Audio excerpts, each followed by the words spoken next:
What does solidarity mean to you, and what does it look like? How do you think one practices or demonstrates solidarity based on all your experience?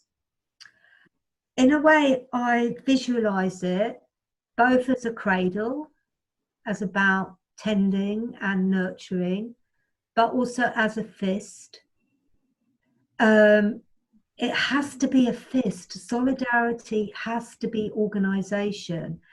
And I feel that we're kind of almost living in a cusp where we're not quite sure what our organizational model is. You know, you said, Josh, it's not going to be political blackness again, and I accept that, but I'm not quite sure we've come up with the right organizational model before. But what I know is it has to be a fist, it has to be determined. In the course of the 1980s, in the course of political blackness, I think a concept of the front line emerged. I learnt a lot about this from Stafford Scott, who was the founder of the Broadwater Farm Youth Association in Tottenham in the 1980s, before the uprisings, massive uprisings. Josh, you should have been there. It was a powerful time.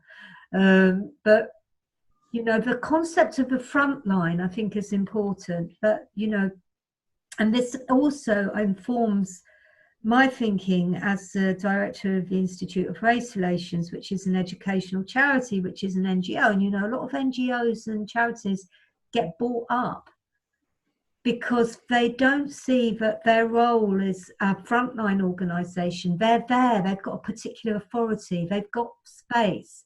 So their job as a frontline organisation is to stand there as a force to protect the vulnerable and marginalised people behind you, so that the bricks and the brutality that the state is always throwing doesn't hit them. You're the front line, you protect people.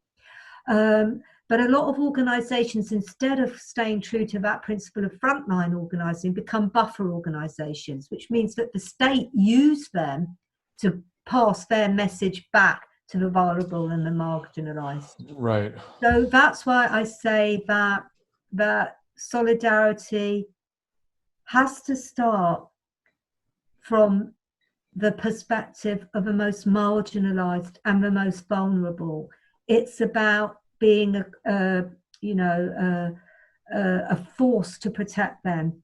And that's what I think the challenge to our organisational model is, because even though these amazing things are happening at the moment, which again makes me feel that we're returning to the 1980s, because we're returning to the 1980s into terms of activism, unless we have a concept of the front line, the danger is that our activism becomes all about the narrative. It becomes very individualistic. It becomes, you know, people putting themselves forward as talking heads in the media, which is, you know, this is Drives my me view. nuts. This is my view. But Yeah. is my view important? My view is only important in the sense that I am trying to represent the views of the people who don't get into that position. So I'm sorry, I feel that I've kind of gone a long way from your question, but that for No, me is it's what brilliant, solidarity looks like. because what you're also demonstrating is that self-reflexiveness that you spoke about earlier, right? That this idea, that I love this idea of the cradle and the fist. I think that's a beautiful way to think about solidarity, privilege, positionality, frontline work, as you've said. That's really lit me up. The cradle and the fist. It's And thank you, beautiful. Josh, because that's also very important what you've just said, because I think it broadens our understanding of privilege, Mm, doesn't it? Because, you know, of course, there is such a thing as white privilege, but there is also sort of class privilege. There's economic privilege. There's the privilege of having a secure position in society from which to speak, and an insecure position from society in which to speak.